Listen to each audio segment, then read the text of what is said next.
आप प्रेस के सामने आइए और बताइए, न्यास का अकाउंट जारी करिए कि कहां से ये पैसा आपके पास आया, कहां से ये 100 करोड़ रुपए न्यास के पास आए। जब से न्यास बना है उसमें 10 करोड़ का भी संपत्ति नहीं खरीदा गया। पिछले एक साल में 100 करोड़ का ज्यादा का संपत्ति कैसे खरीदा गया है। आप व्यक्तिगत तौर पर ईमानदार हैं तो नीतीश कुमार भी ईमानदार है, मनमोहन सिंह भी ईमानदार थे, लेकिन जिस न्यास के आप मुखिया हैं, ये कहने से बात नहीं बनेगी कि हमको जानकारी नहीं है। मैं अभी आपके सामने चुनौती दे रहा हूं, वैभव विकास ट्रस्ट से, न्यास से लोग आकर ये बताएं कि पिछले 1-1.5 साल में 100 करोड़ से ज्यादा की संपत्ति पटना में उस न्यास के माध्यम से कैसे खरीदी गई है। उसमें मुख्य सचिव, यहाँ बिहार के मुख्य सचिव जो हैं, उनके परिवार की महिला हैं, तो अभी इनकी जिम्मेवारी है। मुख्य सचिव यहाँ पर प्रत्यय अमृत हैं, इनकी सास है मुन्ना जी, इनकी सास है, प्रत्यय अमृत की सास है, इनकी सासू माँ है, और जियालाल आर्य जी और अनीता कुणाल, ये तीनों लोग बताएं। इन्होंने कहा किशोर कुणाल जी का नाम बहुत बड़ा है, तो किशोर कुणाल जी के नाम पर ही कम से कम उनके नाम को दागदार मत कीजिए। समाज ने उनके नाम की बड़ी प्रतिष्ठा है।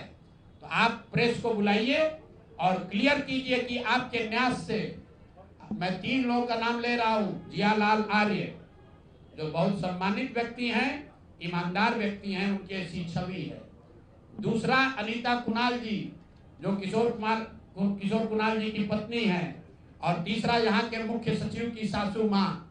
ये तीनों लोग बताएं कि न्यास में 100 करोड़ से ज्यादा की संपत्ति खरीदने का पैसा कहां से आया है। दूसरी बात, अशोक चौधरी के नाम पर जो संपत्ति की बात कही गई है, हम लोग उस बात पर कायम हैं। 200 करोड़ की संपत्ति इन्होंने अर्जित की है। इन्होंने कैमरे पर आप लोगों को कहा कि 1 कट्ठा भी जमीन हो जाएगा तो मैं जनसुराज की गुलामी करूंगा। मेरे भाई मुन्ना जी ने अभी पूरा डॉक्यूमेंट जारी किया है। अगर या तो उसको आप रिबटल कीजिए कि ये आपका जमीन नहीं है, और अगर जमीन है तो जनसुराज की गुलामी मत कीजिए, बिहार के लोगों की गुलामी के लिए तैयार होइए, इस्तीफा दीजिए। नहीं इस्तीफा दीजिएगा तो आपका घेराव होगा, आपका राजनीति आपका नहीं करने देंगे। हम लोग राज्यपाल, मुख्यमंत्री नहीं सुन रहे हैं तो हम लोग राज्यपाल महोदय के पास जाएंगे, कोर्ट में जाएंगे, इनके खिलाफ कार्रवाई होनी चाहिए। और 100 करोड़ का मानहानि का नोटिस भेजे थे, आज डर के मारे शायद कहे हैं कि अब आगे ये हम कानूनी कार्रवाई नहीं करेंगे। तो 5 दिन के अंदर अंदर आधिकारिक तौर पर लीगल नोटिस वापस ले, और नहीं लेंगे तो इन पर 500 करोड़ का और घोषणा करेंगे। नोट कर लो भाई, 200 करोड़ पर घबराए हुए हैं ना, ये 500 करोड़ का और अवैध संपत्ति जो खरीदा है अशोक चौधरी ने अलग अलग नाम से। 7 दिन का समय दे रहे हैं, 7 दिन के अंदर अंदर अगर अब इस बात के लिए माफी कि प्रशांत किशोर पर झूठा मानहानि का मुकदमा करने का केस तो नहीं किया है, नोटिस भेजे हैं, तो अगर 7 दिन के अंदर अंदर लीगली कैमरे के सामने आकर ये नोटिस वापस नहीं लिए तो इन पर 500 करोड़ का और जो अवैध संपत्ति ये कब्जा किए हैं, खरीदे हैं, उसकी सारी सूची आपके सामने जारी करेंगे। एकदम इनको चुनौती दे रहे हैं भाई। 200 पर दिए हैं, 200 किए थे, 500 करोड़ का इनका पेपर तैयार है। पिछले 8 महीनों में इन्होंने 20,000 करोड़ से ज्यादा का कॉन्ट्रैक्ट दिया है। 20,000 से ज्यादा का कॉन्ट्रैक्ट भाई साहब ने दिया है, और हर कॉन्ट्रैक्ट में 5% पैसा कमीशन के तौर पर लिया गया है।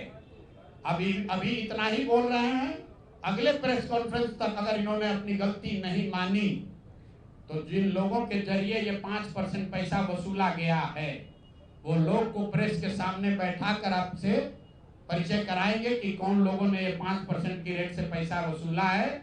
और दूसरी बात, ये जो पैसा रिलीज हो रहा है 0.5% हर रिलीज में पैसा काटा जा रहा है। अभी जो 2 घटना आपने सुनी होगी नोट जलाने की, 2 इंजीनियर्स के घर पे जो नोट के गड्ढे पकड़े गए हैं, वो वही पैसा है जो पैसा ये लोग कॉन्ट्रैक्टर को दिए। कॉन्ट्रैक्ट देने के लिए 5% लिया, उसके बाद जब जब पैसा रिलीज होता है तो 0.5% इनका उसमें शेयर बनता है।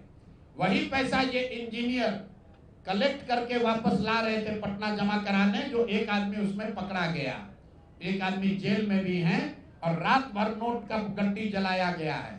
अब अशोक चौधरी इस पर बयान दें कि ये उनकी वो इसमें संलिप्त हैं कि नहीं है। नहीं है तो आपके सामने अगले प्रेस कॉन्फ्रेंस में उन लोगों को खड़ा करेंगे जो इनके बिहाफ में ये पैसे की वसूली कर रहे हैं और इनको उसका जवाब देना पड़ेगा। अशोक चौधरी बंद।